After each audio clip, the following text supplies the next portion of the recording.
करणी सेना ने पुलिस को घेरा, तलवारें लहराई, तोड़फोड़ की, हाईवे जाम किया। राणा सांगा पर बयान देने वाले सपा सांसद का घर बना छावनी। नमस्कार दोस्तों, मैं कन्हैयालाल दुबे, आप देख रहे हैं एनडी भारत न्यूज। आगरा में करणी सेना ने शनिवार को जमकर बवाल किया। करणी सेना के कार्यकर्ता राणा सांगा की जयंती मनाने इकट्ठे हुए। उन्होंने सपा सांसद रामजीलाल सुमन के घर पर कूच करने का ऐलान किया। इस दौरान कार्यकर्ताओं ने डंडे, तलवारें लहराई और प्रदर्शन किया। कार्यक्रम खत्म होने के बाद जाते समय उन्होंने रास्ते में लगी बैरिकेडिंग को लाठी डंडों से तोड़ दिया। इसके बाद नेशनल हाईवे पर जाम लगा दिया। वहीं करणी सेना युवा विंग के राष्ट्रीय अध्यक्ष ओकेंद्र राणा ने कहा, सुमन के घर जाने में हमें प्रशासन भी नहीं रोक पाएगा। हम अपना काम करेंगे, प्रशासन अपना काम करेगा। हम यहाँ पूरी तैयारी के साथ आए हैं, किसी भी हालत में पीछे हटने वाले नहीं हैं। इससे पहले कार्यक्रम स्थल पर पहुंची पुलिस को देखकर करणी सेना के कार्यकर्ताओं में आक्रोश हो गया। उन्होंने पुलिसकर्मियों को घेर लिया और तलवारें, डंडे लहराने लगे।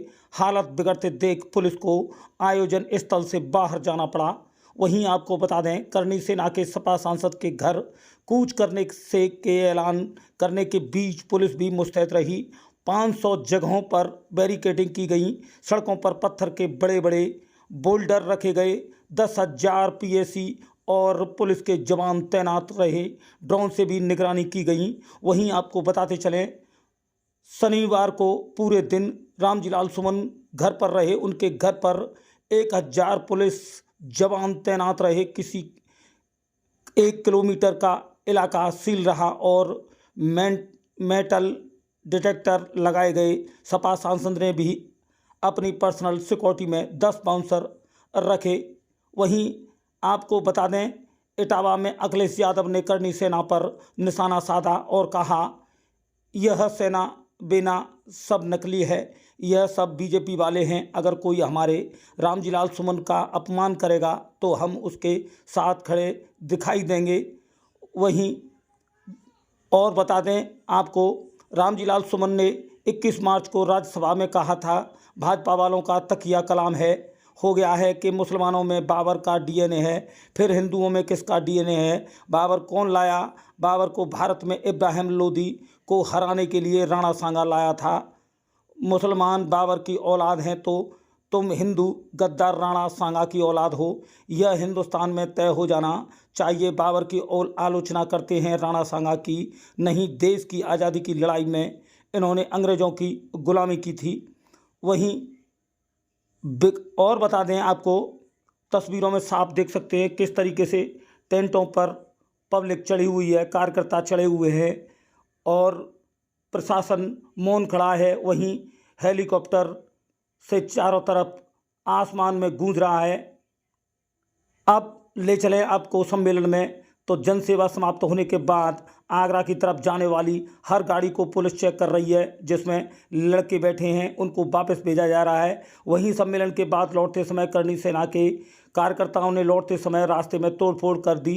इस दौरान लाठी डंडों से हमला कर बैरिकेडिंग तोड़ दी गई हैं। करणी सेना के राष्ट्रीय अध्यक्ष राज शेखावत ने कहा कि माफ़ी नहीं, हड्डी तोड़ कुटाई होगी। जब भारत का क्षत्रिय एक मंच पर है, एक साथ अपनी उपस्थिति दर्ज कराएगा तो निर्णय हमेशा सफल रहा है। हमारी जितनी मांगें हैं उन सभी पर सहमति दर्ज हुई है। सरकार ने हमें आश्वासन दिया है, सब पर निर्णय होगा। तो बने रहिए एनडी भारत न्यूज़ पर और देखते रहिए आंखों देखा हाल। हम दिखाएंगे पल पल की खबर। एनडी भारत न्यूज़ आगरा से कन्हैयालाल दुबे की खास रिपोर्ट। देखिए, इनके द्वारा यहाँ पर जो परमिशन ली गई है वो राणा सांगा जी की जन्म जयंती मनाने के लिए और अपना आक्रोश व्यक्त करने के लिए यहाँ पर शांतिपूर्वक ये लोग गैदर हुए हैं, उसकी इन्होंने परमिशन ली है। इनके द्वारा जो आकलन बताया गया था वो करीब 1-1.5 लाख लोगों का बताया गया था, पर अभी यहाँ पर लोग इकट्ठा हो रहे हैं। हम लोग भी वही अभी देख रहे हैं कितने लोग यहाँ इकट्ठा होते हैं। पुलिस की देखिए यहाँ पर काफी फोर्स यहाँ डिप्लॉय किया गया है। गेस्टेड ऑफिसर्स के साथ साथ यहाँ पर पीएसी का भी डिप्लॉयमेंट है और सिविल पुलिस भी लगाई गई है। तो भारी मात्रा में पुलिस फोर्स का डिप्लॉयमेंट है। और जो यहाँ से आगरा जाने का रास्ता है एनएच पर, उस पर भी हमारे द्वारा जगह जगह पर ब्लॉकेट लगाए गए हैं। फोर्स डिप्लॉय किया गया है, पीएसी डिप्लॉय की गई है, आरएएफ की भी कंपनी डिप्लॉय की गई है। तो हमारी पूरी तैयारियां हैं, पूर्ण रूप से हम लोग सक्षम है अगर किसी प्रकार की कोई स्थिति आती है।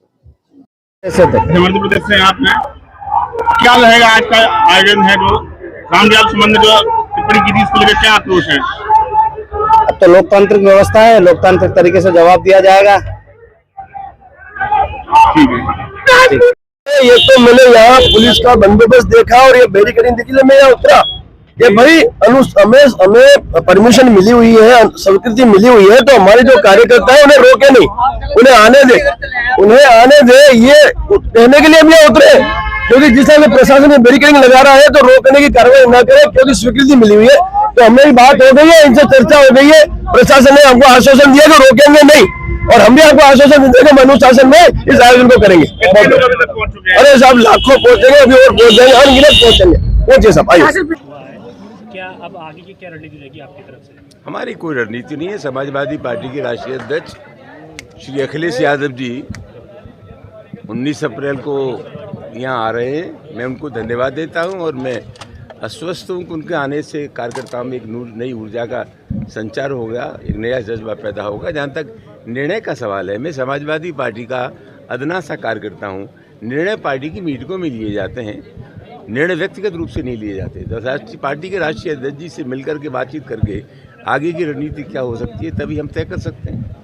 राणा सांगा की जयंती पर जो प्रशासन ने अनुमति दी वो शांतिप्रिय एक सम्मेलन की दी थी, लेकिन जिस तरह से वहाँ तलवारें लहराई गई, नारेबाजी की गई, ऐलानियाँ पुलिस के सामने जिस तरीके से आपको लेकर के टिप्पणी की गई, उस पर आपका क्या कहना है? ये देखना पुलिस का ही काम है, प्रशासन का काम है कि जिन शर्तों के साथ अनुमति दी गई थी उन शर्तों का खुला उल्लंघन हुआ है, हिंसक वातावरण बनाने की कोशिश की गई है। और मैं चाहता हूं, मैंने पहले भी कहा कि कोई हमारी राय से इत्तेफाक करे या न करे, जनतंत्र में सबको अपना विरोध करने का अधिकार है।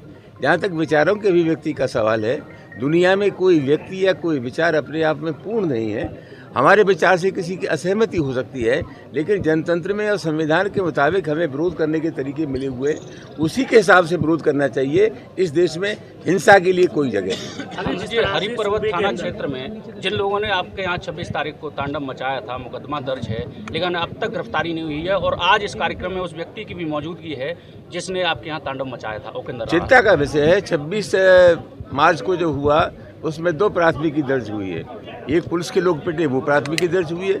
एक हमारे पुत्र रणजीत सुमन ने मुकदमा लिखाया था, वो दर्ज हुआ है। मैं अपेक्षा करता हूं कि दोनों ही तहरीरों पर जो मुकदमे लिखे गए उसमें प्रभावी कार्रवाई करनी चाहिए। और जैसा कि मैंने पहले कहा कि अगर प्रशासन कार्रवाई नहीं करता है तो समाजवादी बैठ करके इस मामले में भविष्य की रणनीति तैयार करेगी।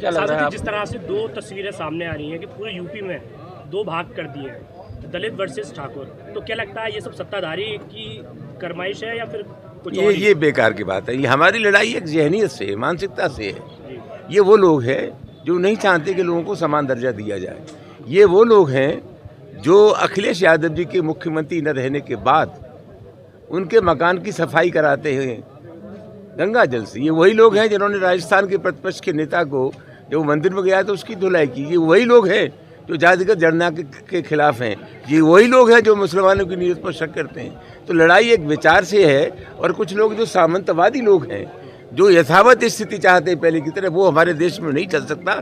तो ये लड़ाई पीडीए की है और मैं समझता हूँ उसको उतनी गंभीरता से हम ले रहे हैं। संसद जी, आप समाजवादी आंदोलन के एक पुराने नेता हैं। मुलायम सिंह यादव के हल्ला बोल से समाजवादी पार्टी को जाना जाता था, लेकिन क्या समाजवादी पार्टी की ये चुप्पी कुछ अलग मैसेज देना चाहती है? क्या कारण? नेताजी हमारे बीच में नहीं है, लेकिन मुझे खुशी है कि नेताजी के जाने के बाद बहुत ही मजबूती के साथ श्री अखिलेश यादव पार्टी का नेतृत्व कर रहे हैं। और जैसा कि मैंने पहले आपसे कहा, मैं एक व्यक्ति हूँ, समाजवादी पार्टी का कार्यकर्ता हूँ। आगे आने वाले समय में समाजवादी पार्टी मिल करके पूरी स्थिति का आकलन करके इस मामले में निर्णय करेगी। ठीक।